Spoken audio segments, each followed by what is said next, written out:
Back to my channel ಸ್ನೇಜು official.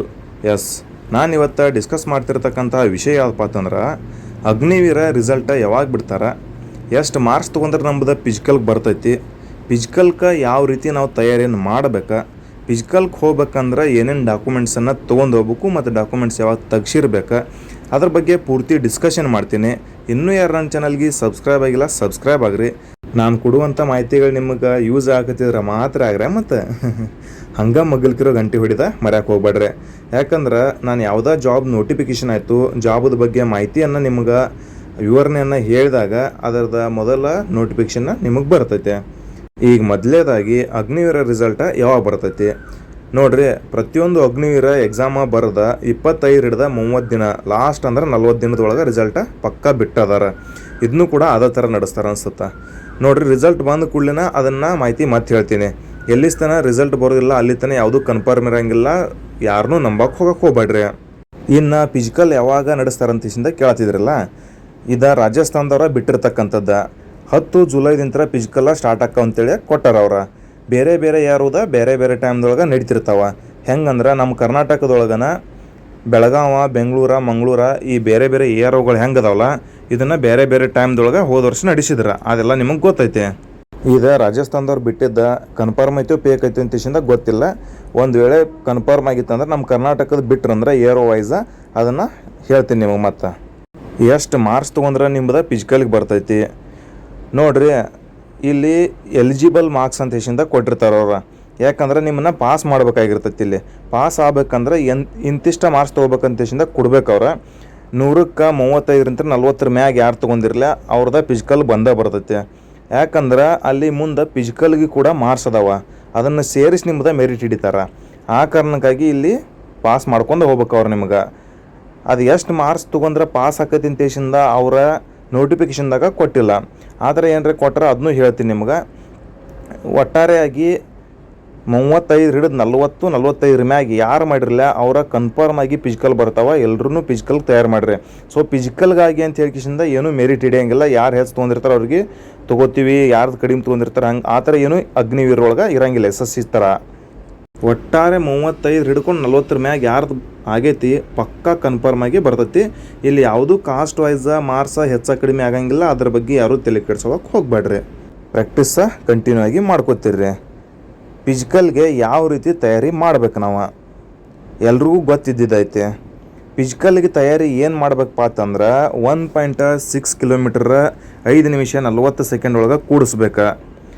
ಅದಕ್ಕಿಂತ ಮುಂಚಿತವಾಗಿ ಯಾವ ಟೈಮ್ದಾಗ ಎಷ್ಟು ಕೂಡಿಸಿದ್ರೆ ನಿಮ್ಗೆ ಮಾರ್ಕ್ಸ್ ಕೊಡ್ತಾರೆ ಅದನ್ನೂ ನೋಡ್ಕೊಡ್ರಿ. ರನ್ನಿಂಗ್ದೊಳಗೆ ಫಸ್ಟ್ ಗ್ರೂಪ ಸೆಕೆಂಡ್ ಗ್ರೂಪ್ ಅಂತಿಂದ ಹಿಡಿತಾರೆ. ಫಸ್ಟ್ನೇ ಗ್ರೂಪ್ದಾಗ 5 ನಿಮಿಷ 30 ಸೆಕೆಂಡ್ನಾಗ ಯಾರು ಬಂದಿರ್ತಿರಲ್ಲ ಅವರಿಗೆ 60 ಮಾರ್ಕ್ಸ್ ಸಿಗ್ತಾವೆ. ಸೆಕೆಂಡ್ ಗ್ರೂಪ್ನೊಳಗೆ 5 ನಿಮಿಷ 31 ಸೆಕೆಂಡ್ ಹಿಡ್ಕೊಂಡು 5 ನಿಮಿಷ 45 ಸೆಕೆಂಡ್ ಒಳಗೆ ಯಾರು ಬಂದಿರ್ತೀರಿ ನೋಡು ಅವ್ರಿಗೆ 48 ಮಾರ್ಕ್ಸ್ ಸಿಗ್ತಾವೆ. ಇಲ್ಲಿ ಆಟೋಮೆಟಿಕ್ಕಾಗಿ 12 ಮಾರ್ಕ್ಸ್ ಕಡಿಮೆ ಆಯ್ತು ನಿಮ್ದು. ರನ್ನಿಂಗ್ ಆದ್ಮ್ಯಾಗ ಏನೈತಿ ಪ್ಲಬ್ಸ್ ತೊಗೋತಾರೆ. ಪ್ಲಬ್ಸ್ ಏನೈತಿ 10ಕ್ಕೆ 10 ಹೊಡೆದ್ರಿ ಅಂದ್ರೆ 40 ಮಾರ್ಕ್ಸ್ ಕೊಡ್ತಾರೆ. 10ಕ್ಕೆ 9 ಹೊಡೆದ್ರಿ ಅಂದ್ರೆ 33 ಕೊಡ್ತಾರೆ. 10ಕ್ಕೆ 8 ಹೊಡೆದ್ರಿ ಅಂದ್ರೆ 27 ಮಾರ್ಕ್ಸ್ ಕೊಡ್ತಾರೆ. 10ಕ್ಕೆ 7 ಹೊಡೆದ್ರಿ ಅಂದ್ರೆ 21 ಕೊಡ್ತಾರೆ. 10ಕ್ಕೆ 6 ಹೊಡೆದ್ರಿ ಅಂದ್ರೆ 16 ಕೊಡ್ತಾರೆ. 10ಕ್ಕೆ 5 ಹೊಡೆದ್ರಿ ಅಂದ್ರೆ ಫೇಲ್ ಮಾಡ್ತಾರೆ. ಮುಂದೇನೈತಿ 9P ಡೀಚ್ ಇರ್ತೈತಿ, ಜಿಗ್ಜಾಗ್ ಇರ್ತೈತಿ. ಇದಕ್ಕೆ ಯಾವುದು ಮಾರ್ಕ್ಸ್ ಕೊಡೋಂಗಿಲ್ಲ. ಸೊ ಆಲ್ಮೋಸ್ಟ್ ಅದನ್ನು ಪಾಸ್ ಮಾಡ್ಬೇಕಷ್ಟೆ. ಫಿಸಿಕಲ್ಗೆ ಬೇಕಾಗುವ ಡಾಕ್ಯುಮೆಂಟ್ಸ ಯಾವ್ಯಾವಪ್ಪ ಅಂತಂದ್ರೆ ಮತ್ತು ಅದನ್ನು ಯಾವಾಗ ತೆಗ್ಸಿರ್ಬೇಕಪ್ಪ ಅಂತಂದ್ರೆ, ಈಗ ಫಸ್ಟ್ನೇದಾಗಿ ಒಂದನ್ನು ಅಡ್ಮಿಟ್ ಕಾರ್ಡ್ ಬಿಡ್ತಾರೆ. ಅದನ್ನು ಅಡ್ಮಿಟ್ ಕಾರ್ಡ ಕ್ಲಿಯರಾಗಿ ತಕ್ಕೋಬೇಕು. ಅಡ್ಮಿಟ್ ಕಾರ್ಡ ಮತ್ತು 20 ಫೋಟೋಗಳ 20 ಫೋಟೋ ತೆಗೆದಿರ್ಬೇಕು. ಮತ್ತು 10th marks card 10th LC ಮತ್ತು 8ನೇ ಮ್ಯಾಗ ಯಾರು ಹಾಕತ್ತಿರಲ್ಲ ಟ್ರೇಡ್ಸ್ಮನ್ ಹುದ್ದೆಗಳು ಅವರು 8ನೇ ಮಾರ್ಕ್ಸ್ ಕಾರ್ಡ. ಮುಂದೆ domicile certificate, cost certificate, religion certificate ಅಂದರೆ ಹಿಂದೂ ಮುಸ್ಲಿಂ ಕ್ರೈಸ್ತ ಅದಕ್ಕೆ ಸರ್ಟಿಫಿಕೇಟ, ಸ್ಕೂಲ್ ಕ್ಯಾರೆಕ್ಟರ ಮತ್ತು ಕ್ಯಾರೆಕ್ಟರ್ ಸರ್ಟಿಫಿಕೇಟ. ಸ್ಕೂಲ್ ಕ್ಯಾರೆಕ್ಟರ್ ಏನಂತ ಸ್ಕೂಲ್ದಾಗ ಕೊಡ್ತಾರೆ, ಹೈಸ್ಕೂಲ್ ಶಾಲೆ ಒಳಗೆ. ಕ್ಯಾರೆಕ್ಟರ್ ಸರ್ಟಿಫಿಕೇಟ್ ಅಂತ ನಿಮ್ಮ ಪಂಚಾಯತಿ ಒಳಗೆ ಕೊಡ್ತಾರೆ. Unmarried certificate, relationship certificate. Relationship ಏನೈತಿ ಅಂದರೆ ಯಾರ ಅಪ್ಪಗಳ ಅಣ್ಣಗಳ ಯಾರು ಇದ್ದಿರಲಿ ಅವ್ರು ಯಾರ ರಿಲೇಷನ್ ಬಗ್ಗೆ ಹಾಕಿದ್ರಿ ಅಂದ್ರೆ ಅವ್ರ ಸರ್ಟಿಫಿಕೇಟ್ ತೆಗ್ಸಿರ್ಬೇಕು. ಅನ್ಮ್ಯಾರಿಡ್ ಸರ್ಟಿಫಿಕೇಟ್ ಏನೈತಿ ಪಂಚಾಯತಿ ಒಳಗೆ ನಿಮ್ಮ ಗ್ರಾಮ ಪಂಚಾಯತಿ ಒಳಗೆ ಕೊಡ್ತಿರ್ತಾರೆ. ಅದನ್ನೆಲ್ಲನೂ ತೆಗ್ಸ್ಕೊಂಡು ಇಟ್ಕೊಬೇಕು.